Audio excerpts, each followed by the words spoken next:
ಈಗ ಅವ್ರಿಗೆ ವ್ಯಾಪಾರನೇ ಆಗ್ತಾ ಇಲ್ಲ ಅಂತ ಏನೋ ದೃಷ್ಟಿ ಆಗೈತೆ ನಮ್ಮಲ್ಲಿ, ಯಾರೊಂದು ದೃಷ್ಟಿ ಆಗೈತಾ?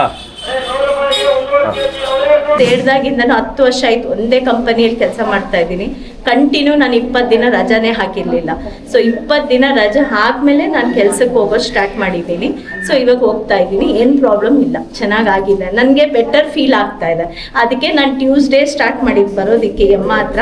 ಟ್ಯೂಸ್ಡೇ ಬರ್ತಾ ಇದ್ದೀನಿ.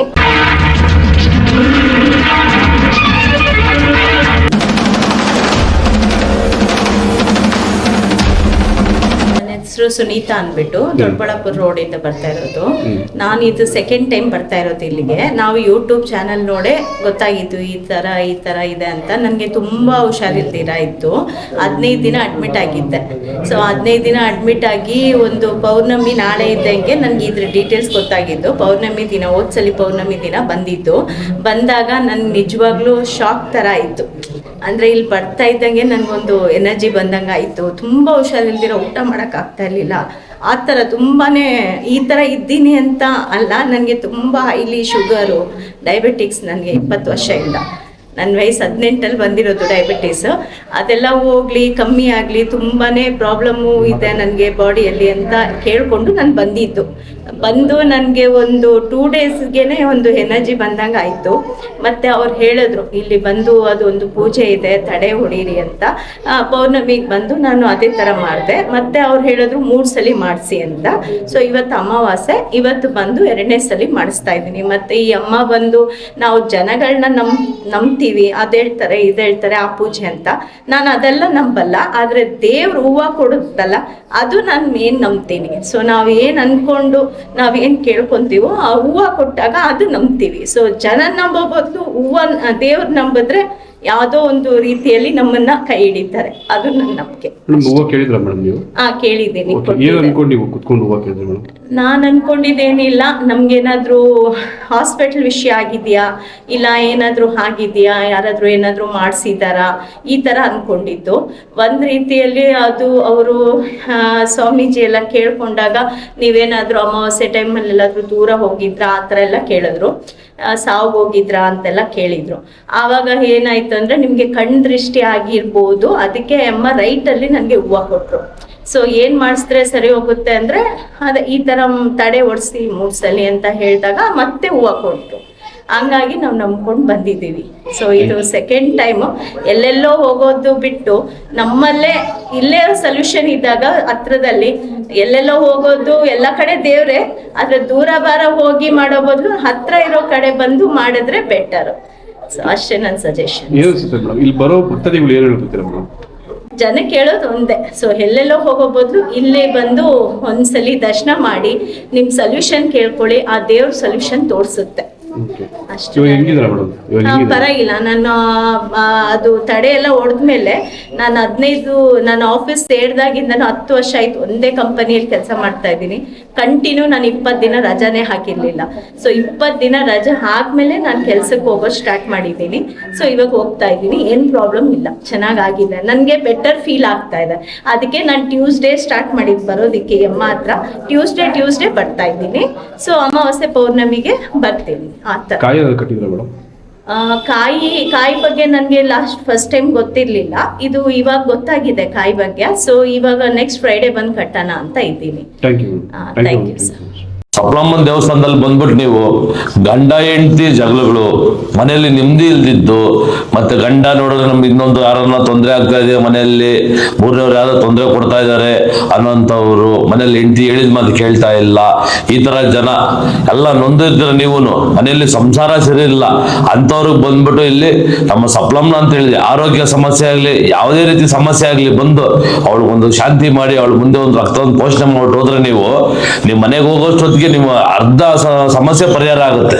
ಬರ್ಬೇಕಾದ್ರೆ ಒಂದು ಕೋಳಿ ತಗೊಂಡ್ಬಂದು ಅವಳು ಮುಂದೆ ಬಿಟ್ಟು ನೀವೇ ಅವಳಿಗೆ ಒಂದು ಕಡ್ಡಿ ಕರ್ಪೂರ ಅಂಟಿಸ್ಬಿಟ್ಟು, ನೋಡಮ್ಮ ಈ ತರ ನನಗೆ ಶತ್ರು ಕಾಟ ಇದೆ, ನನಗೆ ಆ ಶತ್ರು ಕಾಟನ ನನಗೆ ಪರಿಹಾರ ಆಗ್ಬೇಕು, ನನಗೆ ಯಾವುದೇ ರೀತಿ ತೊಂದರೆ ಆಗೋದು, ನಾವೇನೇ ಆದ್ರೂ ಕೈ ಅಂಟಲ್ಲ ಬಾಯಿ ಅಂಟಲ್ಲ, ಏನೇ ಕೆಲಸ ಮಾಡೋ ಸಮೇತನು ನಮ್ಗೆ ಆಗೋದಿಲ್ಲ, ಮನೇಲಿ ಊಟಕ್ಕಿಲ್ಲ, ಎಲ್ಲಾ ಪರಿಸ್ಥಿತಿಗಳ ಬರ್ತಾ ಇದೆ. ಈ ತರ ಪರಿಸ್ಥಿತಿಯಲ್ಲಿ ನಿಮ್ಮನ್ನು ತಂದಿಟ್ಟಿರ್ತಾರೆ ಅವರು.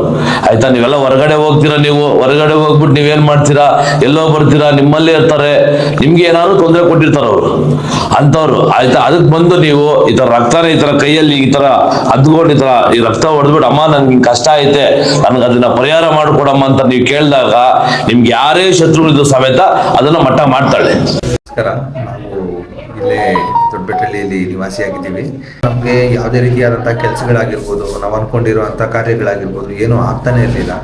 ಸೊ ನಾವು ಏನು ಮಾಡೋದು ಅಂತ ಯೋಚನೆ ಮಾಡ್ತಿರ್ಬೇಕಾದ್ರೆ ಈ ಒಂದು ದೇವಸ್ಥಾನ ನಮಗೆ ಗಮನಕ್ಕೆ ಬಂದ ಮೇಲಿಂದ ನಾವು ಇಲ್ಲಿ ಬಂದು ದೇವಸ್ಥಾನದ್ದು ಅರ್ಚಕರನ್ನೆಲ್ಲ ನೋಡಿ ಮಾತಾಡಿಸ್ಕೊಂಡು ತಿರ್ಗಿ ಆಮೇಲಿಂದ ದೇವ್ರ ಹತ್ರ ಬಂದ್ಬಿಟ್ಟು ಇಲ್ಲಿ ತುಂಬ ಇದ್ರ ಬಗ್ಗೆ ವಿಶೇಷತೆಗಳನ್ನೆಲ್ಲ ತಿಳ್ಕೊಂಡಾದ್ಮೇಲಿಂದ ಇಲ್ಲಿ ಪ್ರತಿ ಅಮಾವಾಸ್ಯೆಗೆ ಪೌರ್ಣಮಿಗೆ ತಡೆ ಹೊಡೆಯೋದು ಕಾರ್ಯಕ್ರಮ ಇರುತ್ತೆ ಅಂತ ಹೇಳಿದ್ರು. ಅದಾದ್ಮೇಲಿಂದ ದೇವ್ರಿಗೆ ನೀವು ಮಂಗಳವಾರ, ಶುಕ್ರವಾರ, ಭಾನುವಾರ ಬಂದು ಹೂವು ಕೇಳ್ಬೋದು.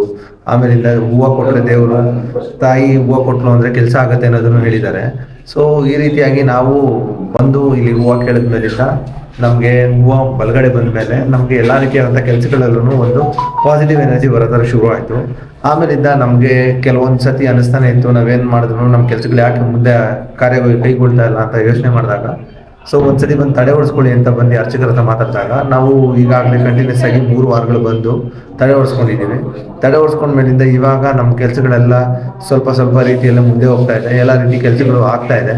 ಸೊ ನನ್ನ ಅನಿಸಿಕೆ ಪ್ರಕಾರ ಏನು ಅಂತ ಹೇಳಿದ್ರೆ, ತುಂಬ ಜನ ಭಕ್ತಾದಿಗಳು ಮನಸ್ಸಲ್ಲಿ ಇದ್ದೇ ಇರುತ್ತೆ, ನಮ್ಮ ಕೆಲಸಗಳು ಏನಕ್ಕೆ ಆಗ್ತಾ ಇಲ್ಲ, ನಮ್ಗೇನಾದ್ರೂ ದೃಷ್ಟಿ ಆಗಿರ್ಬೋದು, ಇಲ್ಲ ನಮ್ಮ ಮನೇಲಿ ಏನೋ ಸಮಸ್ಯೆ ಆಗಿರ್ಬೋದು ಅಂತ. ಸೊ ಎಲ್ಲ ರೀತಿ ಪರಿಹಾರಗಳಿಗೆ ಏನಾದ್ರು ಬೇಕಿದ್ರೆ ಇಲ್ಲಿ ಬಂದು ಯಲಹಂಕದಲ್ಲಿ ಕನಕನಗರದಲ್ಲಿ ಸ್ಥಳೀಕರೆಲ್ಲ ಬಂದು ನೋಡಿಕೊಂಡು ಇಲ್ಲೇ ಕನಕನಗರದಲ್ಲಿ ವನದುರ್ಗಿ ದೇವಸ್ಥಾನಕ್ಕೆ ಬಂದು ಅವರು ಪೂಜೆ ಪುರಸ್ಕಾರಗಳನ್ನು ಸಲ್ಲಿಕೆ ಮಾಡಿಕೊಂಡ್ರೆ ಅವ್ರಿಗೆಲ್ಲ ಒಳ್ಳೇದಾಗುತ್ತೆ ಅನ್ನೋದು ನನ್ನ ಭಾವನೆ. ಪರ್ಸನಲ್ ಆಗಿ ನಾನು ಹೇಳಬೇಕು ಅಂದರೆ ಇದು ಒಳ್ಳೇದಾಗುತ್ತೆ ಅನ್ನೋದು ನನ್ನ ಭಾವನೆ. ಇದೇ ರೀತಿಯಾಗಿ ಮನೇಲಿ ಏನಾದ್ರೂ ನಿಮಗೆ ಏನಾದರೂ ತೊಂದರೆಗಳು ಕಾಣಿಸ್ತಾ ಇತ್ತು, ಏನಾಗಿತ್ತು ಅಂದರೆ ಕಾಯಿ ಕೊಡ್ತಾರೆ ಇಲ್ಲಿ. ಆ ಕಾಯಿ ತೊಗೊಂಡೋಗಿ ನಿಮ್ಮ ಮನೆ ಬಾಗಿಲಿಗೆ ಕಟ್ಟಿದ್ರೆ ಅದರಿಂದನೂ ನಿಮ್ಮ ಮನೇಲಿರುವಂಥ ಒಂದು ಕೆಟ್ಟ ಶಕ್ತಿಗಳೆಲ್ಲ ಆಗಿರ್ಬೋದು ಅದೆಲ್ಲ ಹೊರಗಡೆ ಹೋಗುತ್ತೆ. ಸೊ ಈ ರೀತಿಯಾಗಿ ಪ್ರತಿಯೊಂದು ಕಾರ್ಯಕ್ಕೂ ನೀವು ಅನ್ಕೊಂಡಿರೋದೇನೋ ಆಗಬೇಕು ಮಾಡಬೇಕು ಅಂತ ಏನಾರ ಹೆಚ್ಚಿಸಿದ್ರೆ ನೀವು ಬಂದು ತಾಯಿನ ಹೂವು ಕೇಳ್ಬೋದು. ನಿಮ್ಗೇನಾದರೂ ದೃಷ್ಟಿ ಆಗಿರ್ಬೋದು, ಇಲ್ಲ ನಿಮ್ಗೇನಾದರೂ ನಮಗೆ ಆರೋಗ್ಯ ಸಮಸ್ಯೆ ಏನೇ ಇದ್ರು ಕೂಡ ಬಂದು ಇಲ್ಲಿ ತಡೆ ಓಡಿಸ್ಕೊಂಡ್ಮೇಲೆ ನಿಮ್ಗೇನಾದರೂ ಒಂದು ರೀತಿಯಲ್ಲಿ ಒಂದು ಒಳ್ಳೆಯ ಪಾಸಿಟಿವ್ ವೈಬ್ಸ್ ಆದರೂ ಕಾಣಿಸ್ಬೋದು. ಏನಾದ್ರೂ ನಿಮ್ಮ ತೊಂದರೆಗಳೇನಾದರೂ ನಿವಾರಣೆ ಆದರೆ ಬಂದು ಇಲ್ಲಿ ಈ ತಾಯಿ ಹತ್ರ ಬೇಡ್ಕೊಂಡು ಈ ತಾಯಿಯ ಸೇವೆ ಸಲ್ಲಿಕೆಯನ್ನು ಮುಂದುವರಿಸ್ಕೊಂಡು ಹೋದರೆ ನಿಮಗೆ ಮುಂದಿನ ದಿನಗಳಲ್ಲಿ ಒಳ್ಳೆಯದಾಗ್ಬೋದು ಅಂತ ಹೇಳ್ತೀನಿ.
नमस्तेस्तु महामाये श्रीपीठे शिरभूजिते शङ्खचक्रगदा हस्ते महालक्ष्मी नमोस्तुते श्वेतांबरधरा देवी नानांकारभूजिते जगन्माते महालक्ष्मी नमोस्तुते सर्वज्ञे सर्ववरदे सर्वदुष्टभयङ्करी सर्वपापहरे देवी महालक्ष्मी नमोस्तुते।